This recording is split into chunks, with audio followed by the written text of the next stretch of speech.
سورۃ الانفال کی آیت نمبر 25 الحمدللہ وکفی وسلام علی عبادہ الذین اصطفی خصوصا علی سید الرسل وخاتم الانبیاء وعلى آلہ واصحابہ الاتقیاء اما بعد فاعوذ باللہ من الشیطان الرجیم بسم اللہ الرحمن الرحیم واتقوا فتنة لا تصيبن الذين ظلموا منكم خاصة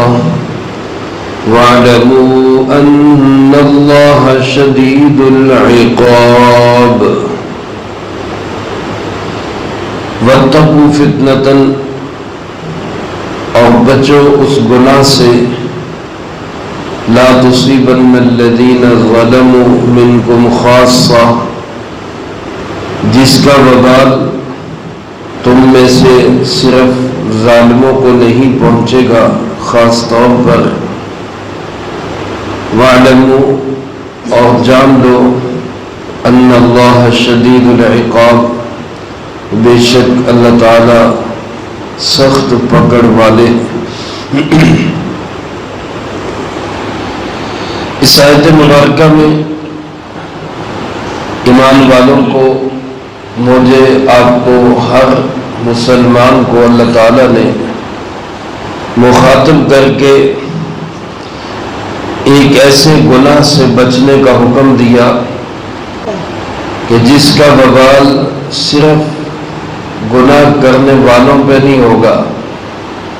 بلکہ اس کے وبال کی لپیٹ میں سب آئیں گے. فرمایا اپنے آپ کو اس گناہ سے بچاؤ جس کا وبال جس کی سزا صرف ظالموں تک نہیں پہنچے گی بلکہ سب تک پہنچے گی. اور یاد رکھو کہ اللہ تعالیٰ بڑی سخت پکڑ اور شدید سزا دینے والے. اللہ تعالیٰ ہم سب کی اس سے حفاظت فرمائے. فتنہ سے مراد یہاں پر گناہ ہے، اور ایسا کون سا گناہ ہے کہ جس کا وبال صرف کرنے والوں پہ نہیں آتا بلکہ سب ہی اس کی لپیٹ میں آتے ہیں. علماء نے اس میں دو چیزیں لکھی ہیں. ایک تو یہ گناہ لکھا ہے کہ جب منکرات اللہ کی نافرمانیاں عام ماحول میں اور کھلے عام ہونے لگے اور ان کو روکنے کی کوئی کوشش نہ کی جائے، یعنی امر بالمعروف اور نہی عن المنکر، نیکی کا حکم کرنا اور برائی سے منع کرنا، اس فریضے کو جب چھوڑ دیا جائے گا تو اس کے ترک کا جو وبال ہے وہ صرف گناہ گاروں پہ نہیں آئے گا بلکہ سارے ہی اس کی لپیٹ میں آئے گا. حضرت عبداللہ بن عباس رضی اللہ تعالیٰ عنہ فرماتے ہیں ایمان والوں کو چاہیے کہ وہ اپنے ماحول میں گناہ نہ ہونے دیں. اگر گناہ ہو تو اس کو روکنے کی کوشش کریں. پہلا درجہ روکنے کا کہ ہاتھ سے بند کریں. ہاتھ سے بند کرنے کی ہمت طاقت نہیں، لڑائی کا اندیشہ ہے تو زبان سے سمجھانے کی کوشش کریں. اس سے بھی اگر اس کی بھی ضرورت نہ ہو یا اتنی بھی وہاں پہ موقع نہ ہو تو پھر آخری درجہ یہ ہے کہ ایسے ماحول سے خود کو الگ کر دیا جائے، اس گناہ میں شامل نہ رہا جائے، اس پہ ناپسندیدگی کا اظہار کرتے ہوئے وہاں سے بندہ اٹھ جائے، الگ ہو جائے. فرمایا جب یہ بھی نہیں ہوگا تو پھر ایسے ماحول میں جب گناہ عام ہونے لگیں گے اور ان کو کوئی روکنے کی کوشش نہیں کرے گا تو پھر جو اللہ کی طرف سے وبال آئے گا وہ صرف کرنے والوں پہ نہیں آئے گا بلکہ روکنے کی کوشش نہ کرنے والوں پہ بھی آئے گا. اور اس کی وجہ علماء نے یہ لکھی ہے، کوئی یہ نہ کہے کہ جی گناہ تو کسی نے کیا، سزا سب کو کیوں ملے گی؟ ان کو جو سزا ملے گی وہ اس چیز کی ملے گی کہ جو ذمہ داری ان کی تھی کہ گناہ کو روکنے کی کوشش کرنا، انہوں نے اپنی وہ ذمہ داری بھی تو پوری نہیں کی، اس وجہ سے وہ سزا کی لپیٹ میں آئی۔ حضرت ابوبکر صدیق رضی اللہ تعالیٰ عنہ فرماتے کہ اگر کوئی شخص کسی دوسرے پہ ظلم کر رہا ہو اور کسی شخص میں ہمت ہو کہ وہ ظالم کو روک سکتا ہو، ظالم کا ہاتھ پکڑ سکتا ہو، اور وہ اس کو ظلم سے نہ روکے، اس کا ہاتھ نہ پکڑے، تو فرمایا اس ظلم کی وجہ سے جو اللہ کی طرف سے عذاب آئے گا اس کی لپیٹ میں صرف ظالم نہیں آئیں گے بلکہ ظلم سے نہ روکنے والے بھی اس کی لپیٹ میں آئیں گے۔ میرے محترم دوستو، آج کل ہم اپنے گرد و پیش کا جائزہ لیں، اپنے ماحول کا جائزہ لیں تو بہت ساری برائیاں ایسی ہیں جو ہم روک سکتے ہیں لیکن ہم روکتے نہیں، ہم کہتے نہیں ہیں، بلکہ ہم خود اس میں شامل ہو جاتے ہیں۔ کوئی تھوڑی سی اگر دل میں طبیعت پہ بوجھ بھی ہوتا ہے تو پھر یہ سوچ کر کہ جی چلو کوئی نہیں، جیڑا جتھے لگا لگا رہنا، یہ بہت خطرناک فتنہ ہے۔ بخاری شریف میں اس کی مثال آپ علیہ الصلوۃ والسلام نے یوں ارشاد فرمائی، فرمایا جیسے مفہوم اس کا یوں ہے، یوں سمجھو کہ سمندر میں ایک بحری جہاز سفر کر رہا ہے اور اس بحری جہاز کے دو منزلیں ہیں، اس کی دو درجے ہیں، کچھ لوگ اوپر والی منزل میں، کچھ لوگ نیچے والی منزل میں۔ اب جو نیچے والی منزل کے لوگ ہیں ان کے پاس پانی نہیں ہے، یہ پانی لینے کے لیے اوپر والوں کے پاس جاتے ہیں کہ بھئی ہمیں پانی دے دو۔ اچھا، بار بار اوپر جانے کی وجہ سے اوپر والے تنگ ہو رہے ہیں۔ اب یہ نیچے والے کیا سوچتے ہیں کہ ہم ایسا کر لیتے ہیں کہ سمندر میں نیچے جہاز میں سوراخ کر کے تو سمندر کا پانی لے لیتے ہیں، ہمیں بار بار اوپر نہ جانا پڑے۔ اب وہ نیچے سوراخ کر رہے ہیں، جہاز کے نچلے حصے میں سوراخ کر کے سمندر کا پانی لینا چاہتے ہیں۔ اب اوپر والے یہ سوچ کر کہ یہ جانے اور ان کا کام جانے، ہمیں ان سے کیا، جو مرضی کریں،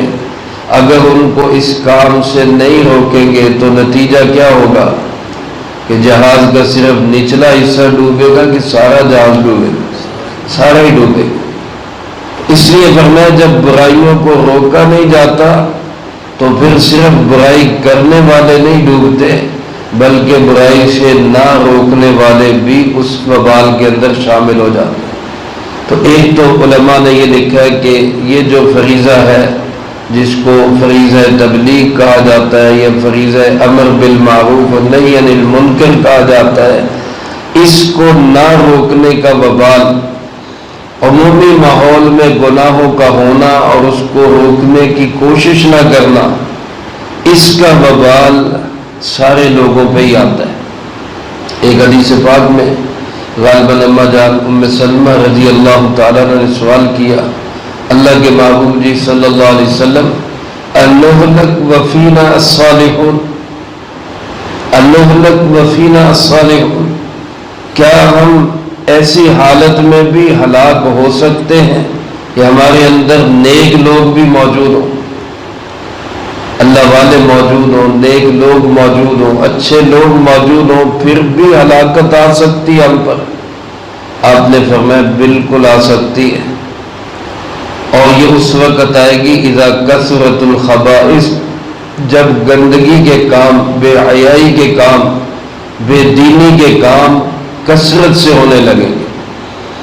تو جب وہ زیادہ ہو جائیں گے تو یہ جو تھوڑے صالحین ہیں یہ بھی اس میں پھنس جائیں گے۔ لیکن اگر انسان مصلح بنا رہے، اصلاح کی کوشش کرتا رہے اور برائی کے کاموں سے روکنے کی کوشش کرتا رہے، نیکی کی ترغیب اور تبلیغ کرتا رہے تو پھر اللہ تعالیٰ کی طرف سے عام لوگ عذاب سے بچے رہتے ہیں۔ آج میرے عزیز دوستو، جو ہمارے اوپر مہنگائی کا عذاب، سختی کا عذاب اور اسی طرح بدامنی اور خوف کا عذاب، یہ جو اللہ کی عذاب کی شکلیں ہیں، یہ اسی وجہ سے کہ گناہوں کی کثرت ہو گئی، روکنے والے کام ہو گئے۔ امر بالمعروف و نہی عن المنکر کا فریضہ عمومی طور پر ہم چھوڑ بیٹھے۔ اللہ پاک ہمیں دوبارہ اس فریضے کو ادا کرنے کی توفیق نصیب فرمائے۔ تفسیر مظہری میں لکھا ہے کہ اس فتنہ سے مراد ترک جہاد کا گناہ ہے۔ ایک رائے تو یہ ہو گئی کہ ترک امر بالمعروف و نہی عن المنکر، ایک رائے یہ کہ ترک جہاد۔ جب عمومی طور پر امت جہاد کو چھوڑ دے گی تو پھر اللہ کی طرف سے ایسی وبال آئیں گے، ایسی سزا آئے گی جس کا شکار سبھی لوگ ہوں گے۔ ایک حدیث پاک میں آپ علیہ الصلوۃ والسلام نے ارشاد فرمایا، اذا ترکتم الجہاد فسلط اللہ علیکم الذلہ،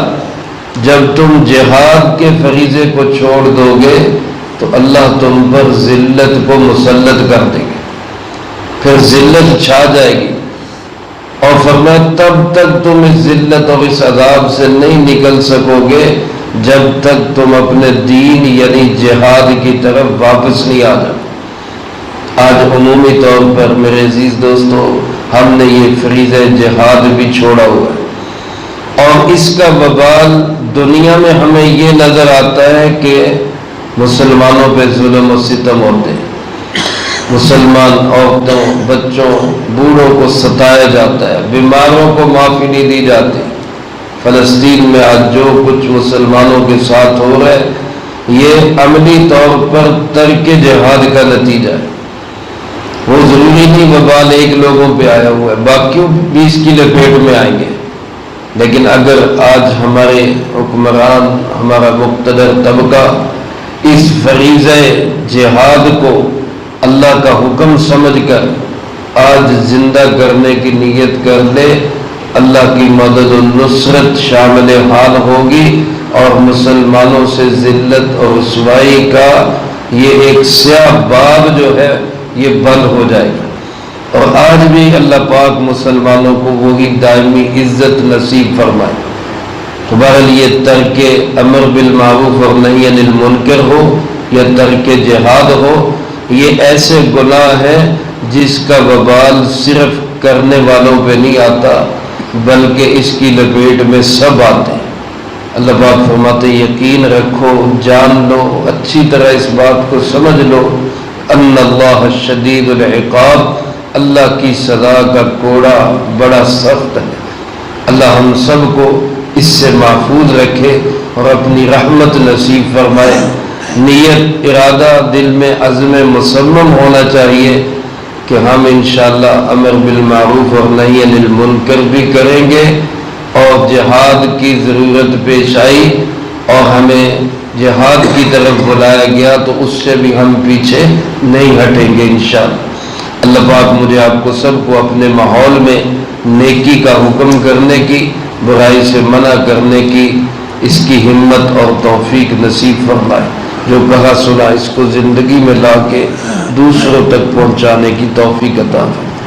اللہم لک الحمد کما ینبغی لجلال وجہک وعظیم سلطانک، اللہم لا احصی ثناء علیک انت کما اثنیت علی نفسک، اللہم لک الحمد کما انت اہل،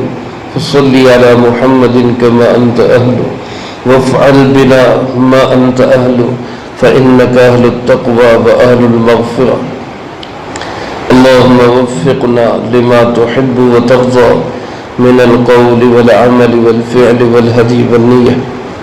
إنك على كل شيء قدير، اللهم ربنا هب لنا من أزواجنا وذرياتنا قرة أعين واجعلنا للمتقين إماما، رب ارحمهما كما ربياني صغيرا، رب ارحمهما كما ربياني صغيرا، رب ارحمهما كما ربياني صغيرا،